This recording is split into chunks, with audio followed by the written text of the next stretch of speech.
Wake up, my beauties. Rise and shine. It's a brand new day, and the mortal world is at peace. But not for long.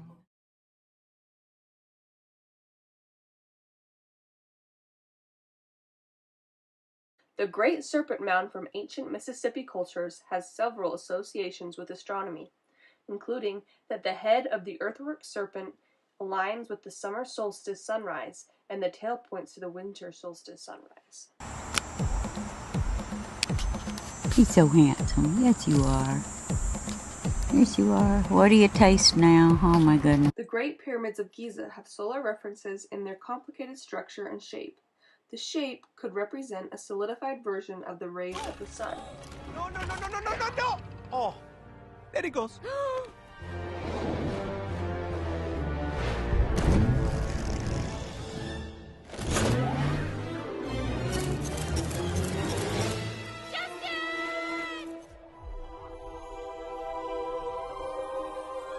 This has been brought to you by sand. It's everywhere. Get used to it.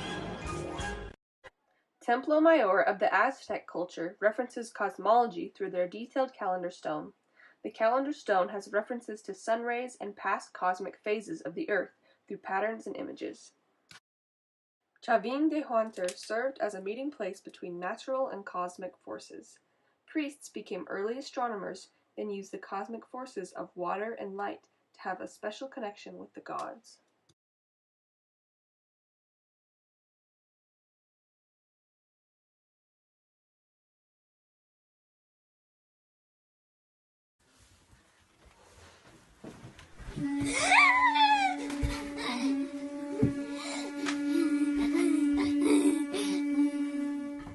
Mesa Verde has evidence for astronomical orientation and alignment in its cliff palace and sun temple.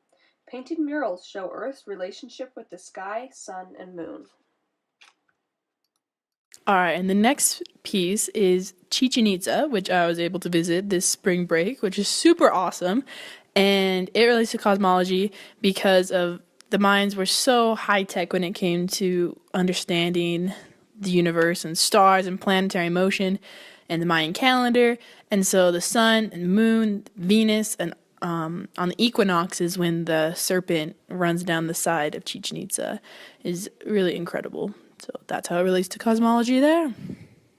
A shadow play is cast upon the side of the pyramid, signifying the descent of Kukulkan, the extraterrestrial descending from the sky, staying a while on Earth, and then ascending towards the heavens. What we have here is an example of living mythology. Next is the Great Stupa at Sanchi.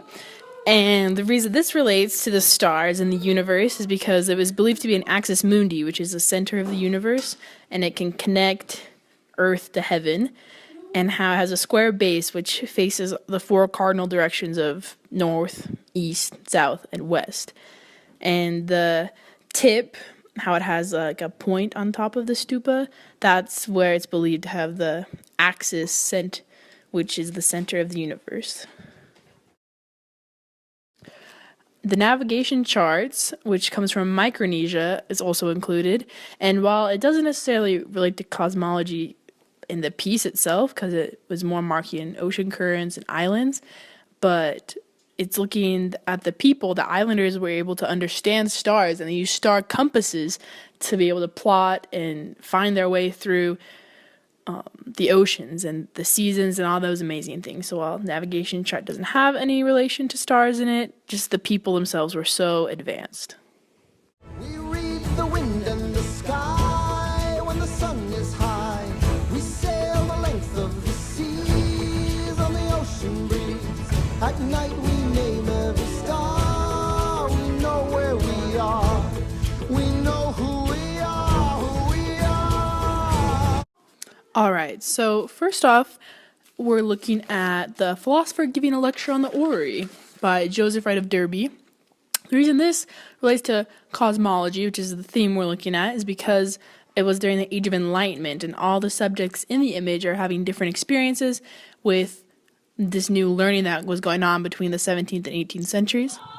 And an Ori is a mechanical model of the universe. So that's how it connects to the stars. They're studying stars. Historians have yet to discover the mysteries of Stonehenge. Some believe it's linked with the summer solstice. Others think it would be a structure to establish a link between our world and another, also called an axis mundi. The construction of the Stonehenge is a model of round shapes inside each other, which symbolizes the cosmos in various spiritual traditions.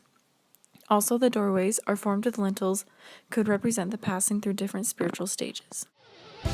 What's the meaning of Stonehenge? It's killing me that no one knows why it was built 5,000 years ago. Why did they build the Stonehenge? How could they raise the stone so high, completely without the technology? We have to die. Van Gogh had a fixation or obsession with the stars and cosmos.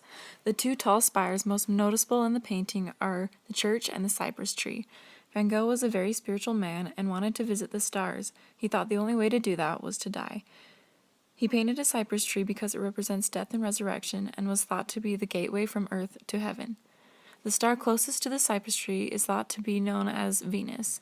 It is speculated that he also painted the Whirlpool Galaxy, which was recently discovered and written about.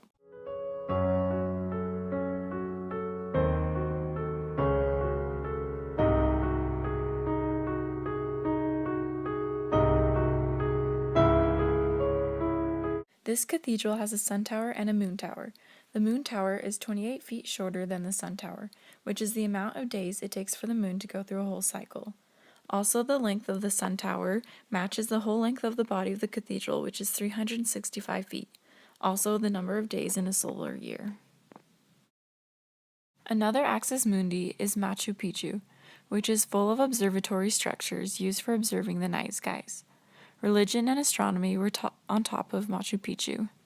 It was built on top of a mountain because mountains were considered sacred because of their closeness to the heavens. Simply put, it was built for an unknown purpose by unknown people in an inexplicable way.